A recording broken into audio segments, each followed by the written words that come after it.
good tempo day. A young team bounces back fast, and they did. Their bodies are sore a day earlier. This is normally a day that they're continuing to get their bodies back and jumping on the opponent on a normal Tuesday. We did all that yesterday. They came in today with a very good mindset, very good practice, very good competition, excellent execution. Baker had a really live arm today too, but all those guys practiced well. Questions? At this point in your run as the interim head coach, how much do you find yourself relying on the experience that you got from the long time ago, 15 years ago at Buffalo? I was a high school coach too, and I think some of the best coaches in the country are high school coaches who take people who don't even know how to spell football and teach them how to play football, but more importantly, when you talk about that is, I think the things that I've learned through life is got to be a life coach first and then a football coach second. And these guys have responded very well to that. We all should be able to improve, not only as a player, but as a coach, as a reporter, and day-to-day experiences in life. And it always helps that way if you're trying to grow as a person. And I've been trying to do that in every aspect of whatever function, whatever responsibility I've been in.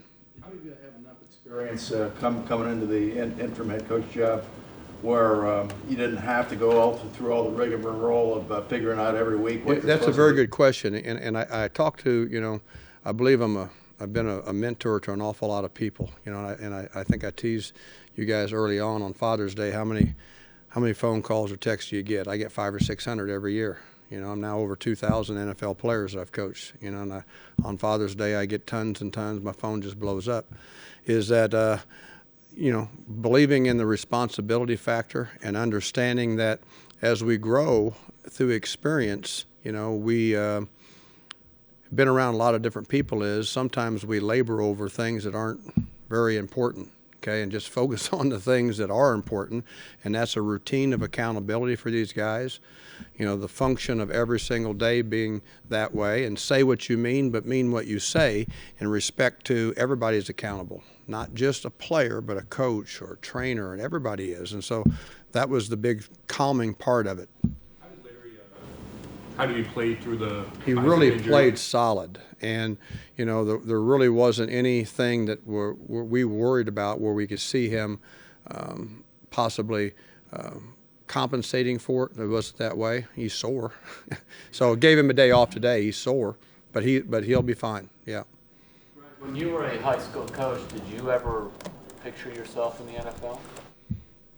That's another good question. I shouldn't be telling this one, but there's a really good story that Sports Illustrated ran with us a long time ago when I didn't get the head high school job back where I grew up, and I told everybody in there that now I was leaving town, that I would never leave town, but I wanted to be a head high school coach, wanted to coach college, and wanted to coach in the NFL, and they laughed at me. So 26 years later, everybody was on that committee had to come back to town and take a picture with the Super Bowl trophy with me.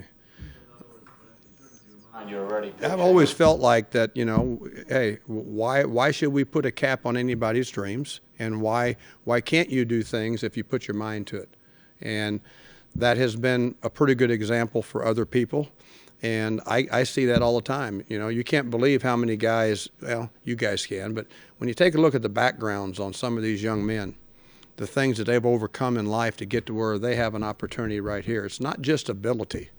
There's an awful lot of other discipline and concentration and focus issues that they have to be able to do to get an opportunity to be at this level and to play at this level. So it's the same circumstance with me. Greg, what makes Von Miller and Bradley Chubb such a good pass Pretty rusher? good, and I see we played J.J. Watts and Clowney, and we've been playing lots of those types of people this year, and both those guys, have the opportunity or the challenge of offensively of where you're dedicating an extra person in protection, or where you try to schematically help yourself, but then individually you got to be able to win. And so we've seen that this year, and it'll pose another big challenge, and we have a lot of respect for them, and we've got to do our job. So does success limiting Watt and Clowney give you guys a blueprint then? I think that it probably caused everybody to take a look at, we semi know what we're doing. and we should be able to continue to do those type of things. But you have to go out and execute now. It's just on, one particular play, on one particular game. You got to be able to build off of it. What was your evaluation of Chubb before the draft? Really liked him a lot, and one of the things that we had on him that really I had a lot of inside information on him, because the guy that was training him during all the time in preparation for everything was a guy that was my D-line coach for a long time. And so I had some great firsthand understanding of everything, and would love to be able to have him and Ward. It was a tough choice between. Oh, it was. It was a very and one of the things I joked with you guys about was I didn't think that Chubb could play press coverage as well as Ward, and that's what we needed at the time, and we still do.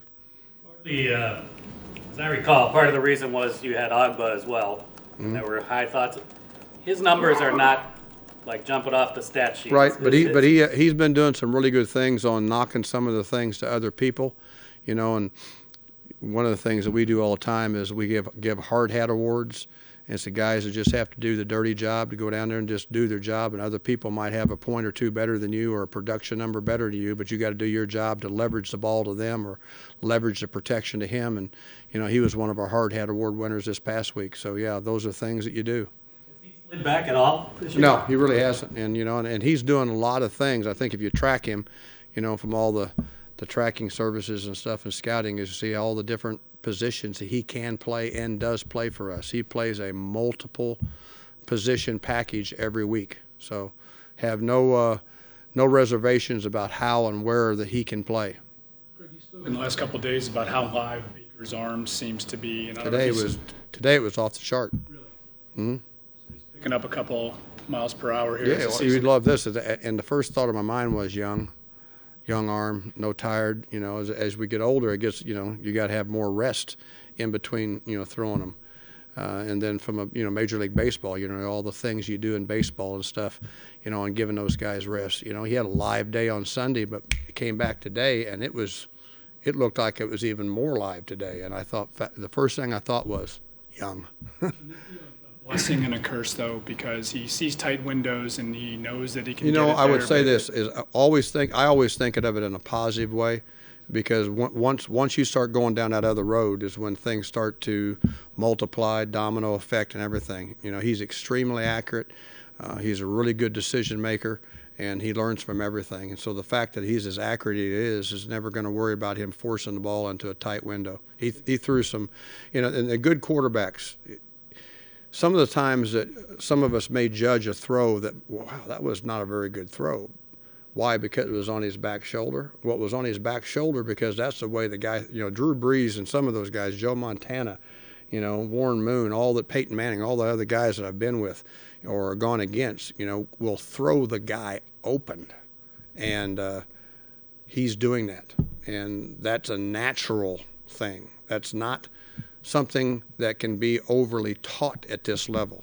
If we have to spend a lot of time trying to teach that at this level, you'll probably never, ever get it. In the context that beating Denver in this climate, 3-1 streak already, would be a really good win on the road. Do you have a favorite win from the ones you got at Buffalo as a head coach? No. I mean, right now, all those other things, if I probably, had time to reflect on. I really don't have any time for that right now, especially in a short week. This is the most important game right here. So, so we can go on to that, and it's more about those guys than me anyway. So, What has pleased you the most in the 5 games that you've been the head coach?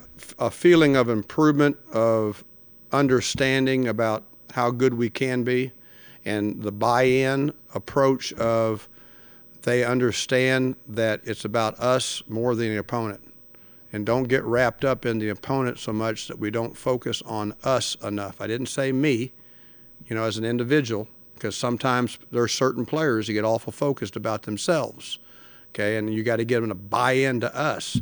And we've got good leadership behind the scenes that buys in to any other people that wants to start wandering off into individualism. No, they've bought into the us part of it, and that's been good. How do you prepare for the elevation that you have to deal with in Denver? I've done it so long and have been with many different decision makers that have looked into that, and we've looked into it all different ways, and we're going to go out there, early enough to where the acclimation factor is beneficial to us. And you've got to go out there, earlier than the 48-hour type thing, and which will be out there, ahead of that and everything. And then otherwise you go on game day when you do all the physiological studies and all that stuff. But again, a young team, it's even better when you're a young team than when you're an older team when you get out there and do that. And our guys understand why we're leaving on Thursday and what we're doing with that now, but you just got to play. I haven't had the opportunity to play in that game in Mexico yet, the one's even higher in Denver. I did have the luxury of playing in the very first game ever in Mexico City back in 1994, I think. We played the Dallas Cowboys at the Houston Oilers in a 10.5-inch rain during the game, monsoon. We won 6-0, and but it was at altitude. I mean, it was right there at sea level, so that was no big deal. So I think that stadium in Mexico City now is even tougher to play in. So our guys are ready to go on that, and the young team helps us. I know how much you talk about turnovers and takeaways.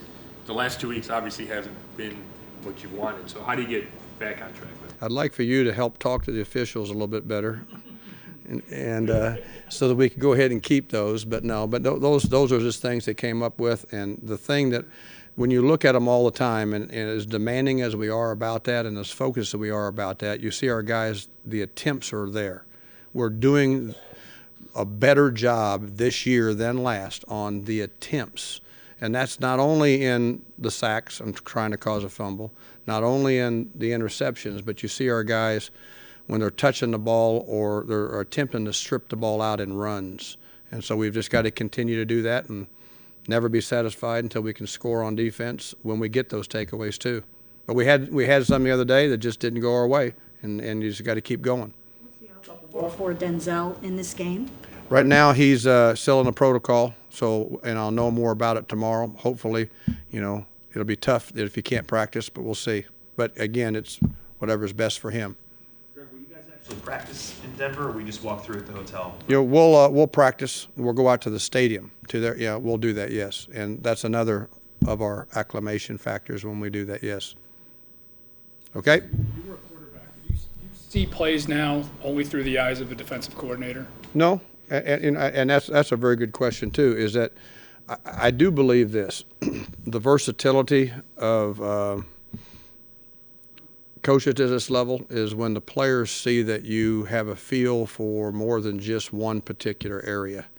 And I do believe throughout my career that my understanding of playing on offense, but also being an offensive coordinator, special teams coordinator, defensive coordinator, helps you all the way. So. One of the things we do defensively is we paint the picture through the quarterback's eyes. And just because you think we're playing something, we're not playing something. And that we have also, and throughout all these years, have talked to some of the very top guys ever that I've had a chance to coach against to tell me what you think we're doing. And I always like letting them talk and show me how much they know when they really don't know much. Okay?